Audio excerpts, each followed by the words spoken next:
Hello students, previous session we discussed regarding the origin, the growth, development of the Indian political system. The Indian political system having its own historical process. It has not come into existence one day or 2 day. So it is having its own historical process. So apart from other factors responsible for the origin of the Indian political system, the Government of India Act 1935, Indian Independence Act 1947, interim government, first general elections, integration of princely states, reorganization of states, all these factors pave the way for the origin of the Indian political system. So already we have discussed regarding the first act, that is the Indian Council Act of 1909. This act was also known as the Morley-Minto Reforms, explained by the Under Secretary of State for India. According to this act expanded the functions of the Government of India and provided opportunities to the people of India to take part in the government. The provisions of this act increased the strength of provincial legislative council and introduced communal representation by separate electorate for Muslims. It also allowed members to take part in the budget proceedings. According to this act, the act provided opportunities for the people of India to take part in the government. This act also increased the strength of provincial legislative, that means increasing the members of the people of India to take part in the legislative organization. But apart from that, this act also provided separate electorate for Muslim. So these three are the main outcome of this act, that means 1909. So after this act, the Government of India Act 1919 came into existence.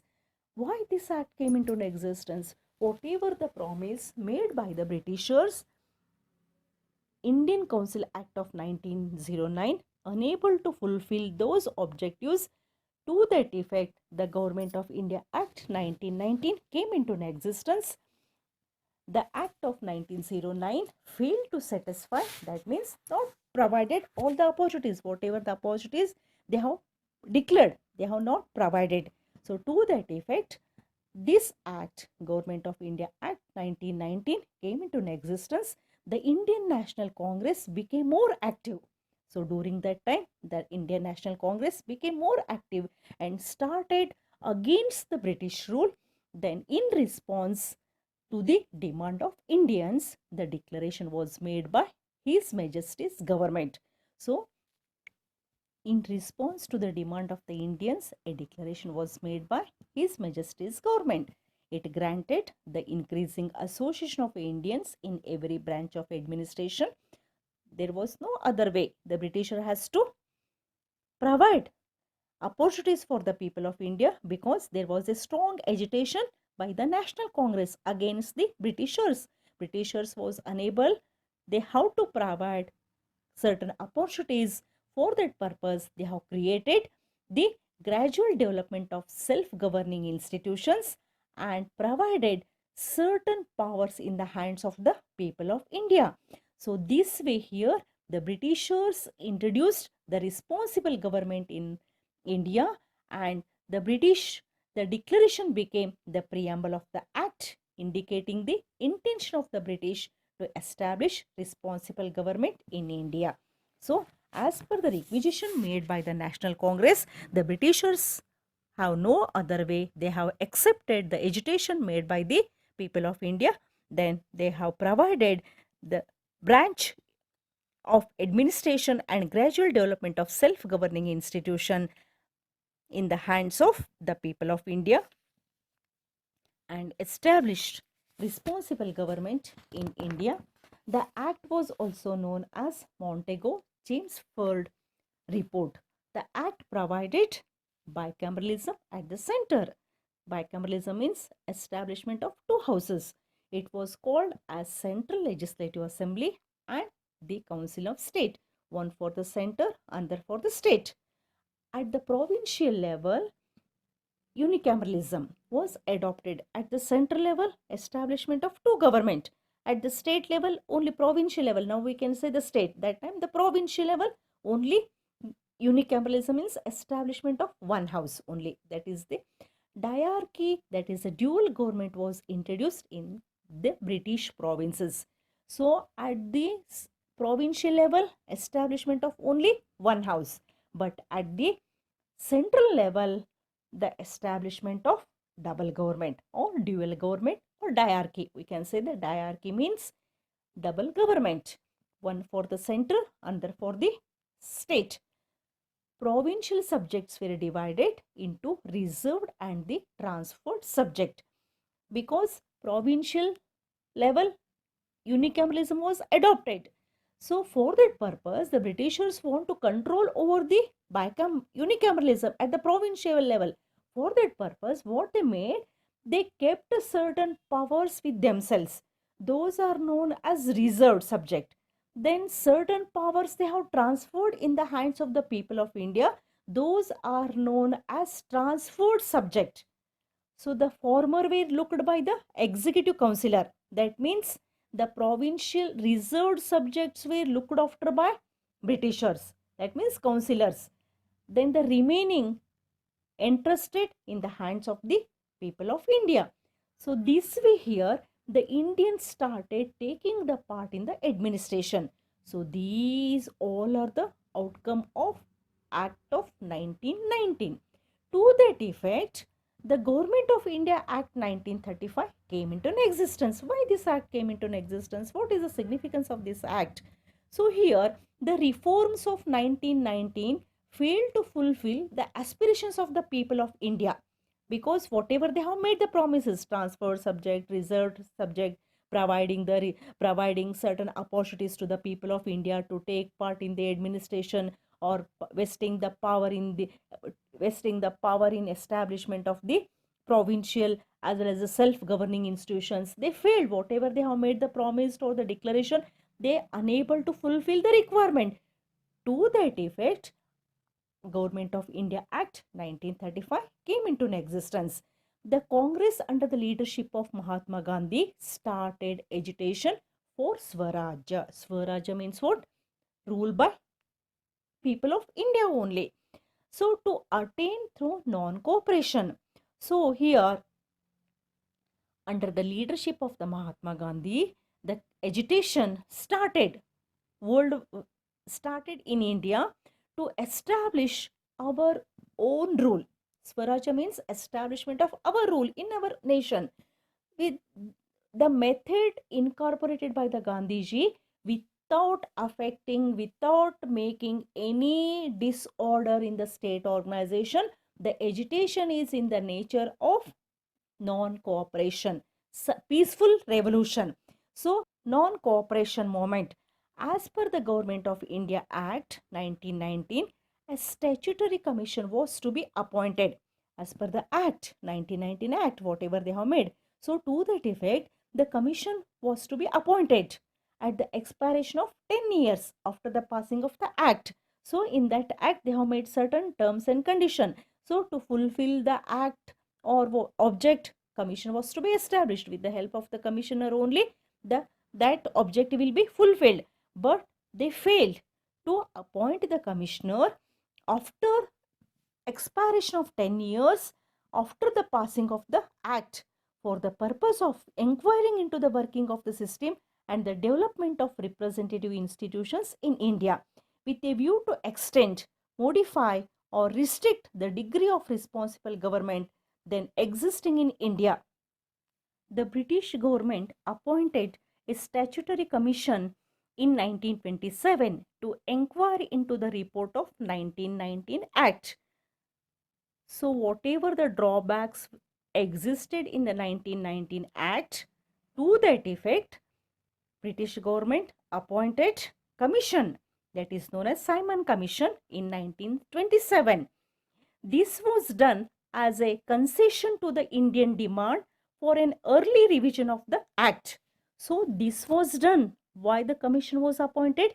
Due to the demand made by the people of India, because they are not getting any facilities from that act. They have not got any relief from that act. To that extent, they revolted against the Britishers. The Britishers accepted the demand casted by the people of India and appointed the Simon Commission to inquire into the report of 1919. Whatever the act incorporated the object, for that purpose, this 1935 act came into existence and appointed the commission to verify or to scrutinize the object laid down in the act. This was done on the demand casted by the people of India. Then the commission headed by Sir John Simon consisted of 7 members. So this was done 1927. Whatever the promises they have made in 1919, they have not provided. To that effect, the commission headed by Sir John Simon consisted of 7 members from British Parliament. It did not have a single Indian as a member. So the commission purely under the control of Britishers and all.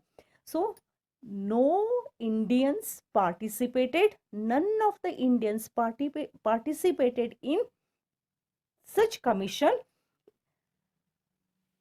It was taken as an insult to self-respect of India and hence boycotted. So the people of India raised their voices against the ill treatment done by this commission. So they not tolerated. They protest. They started the slogan, Simon, go back. The commission visited India. It announced in 1929 that dominion status was the goal Indian developments. Gandhi led the first roundtable conference held in 1930. Dr. Ambedkar led the second in 1931. Again, Gandhiji led the third in 1932. The outcome of these conferences was announced in the form of white paper it provided for. So here the commission was unable, that is the Simon Commission was unable to satisfy the requirement casted by the people of India.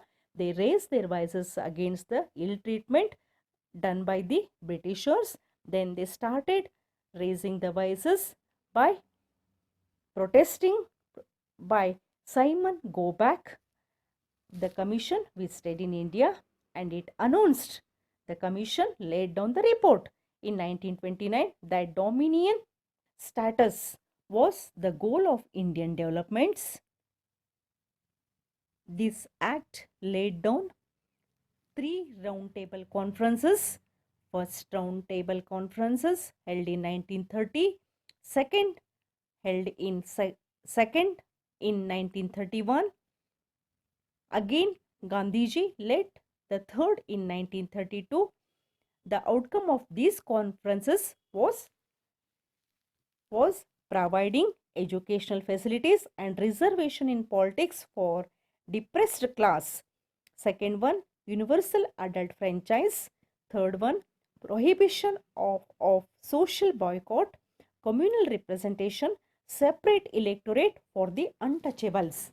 So the Simon Commission brought the report of the resolutions of the conferences, but Gandhi opposed for separate electorate for untouchables and decided to fast unto death. So outcome of these 3 roundtable conferences, these all the claims casted by the people of India before the Simon Commission.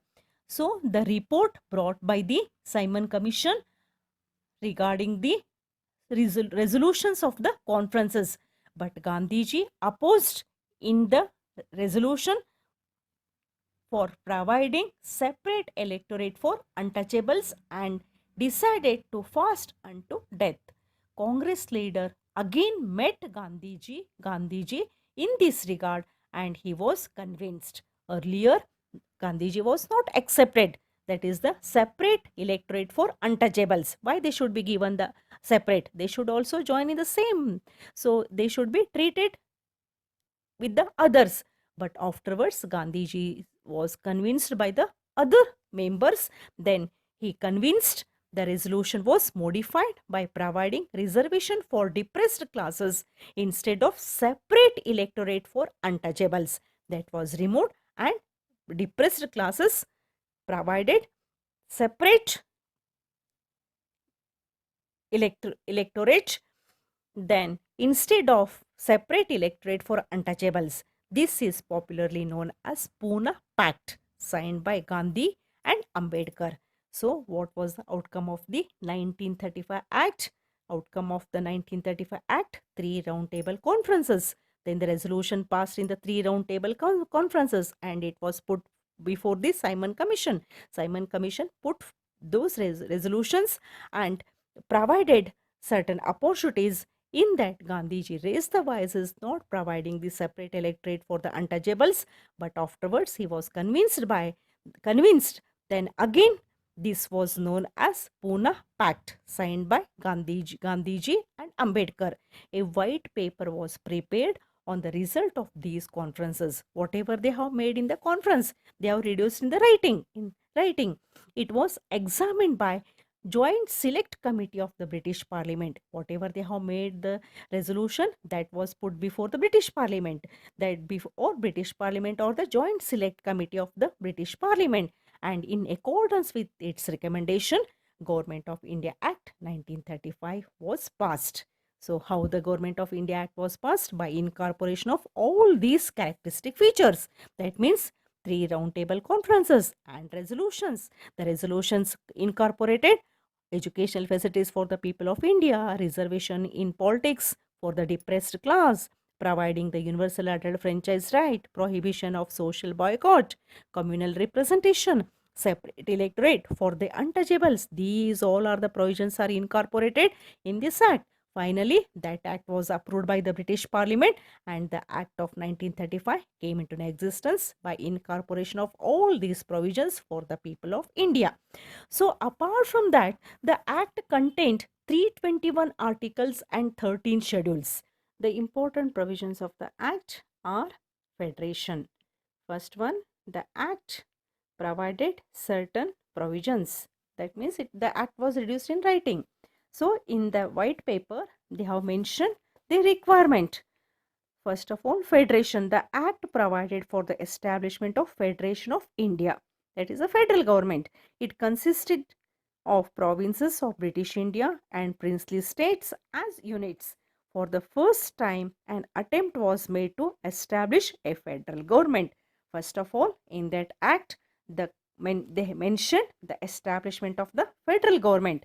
That is the establishment of two governments, state as well as the center.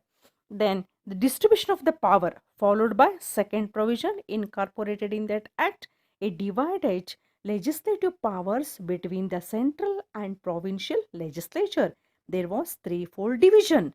So this act not only laid down the establishment of the dual form of the government, apart from the distribution of the power at the at the provincial level.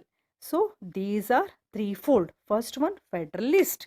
So consisted of 59 subject like external affairs, currency, defense, etc., over which the federal legislature had legislative power. It means that so these all are the subjects fall under the control of the center. Then the second one, provincial list, that is a state list, consisted of 54 subjects, the police, education, etc., over which provincial legislature had jurisdiction. That means the state is having the power to make the legislation under all these subjects. Then the third one, concurrent list, consisted of 36 subjects like criminal law, civil procedure, marriage and divorce, etc., over which both the federal and the provincial legislatures had competence. So, first one, federal list controlled by the center. Second list, provincial list controlled by the provincial state. Then the third one, both federal state as well as provincial state, both are having the right to make legislation on the subjects fall under the concurrent list. So this way here, the act followed by establishment of federal form of the government, followed by distribution of the power within three lists: federal list, provincial list and concurrent list. Then apart from, the residuary powers were vested with the Governor General. So this way here, remaining apart from these three lists, whichever remains, that will be under the control of the Governor General. After discussing the various concepts relating to the Act of 1935, remaining we'll discuss in the next session. Thank you.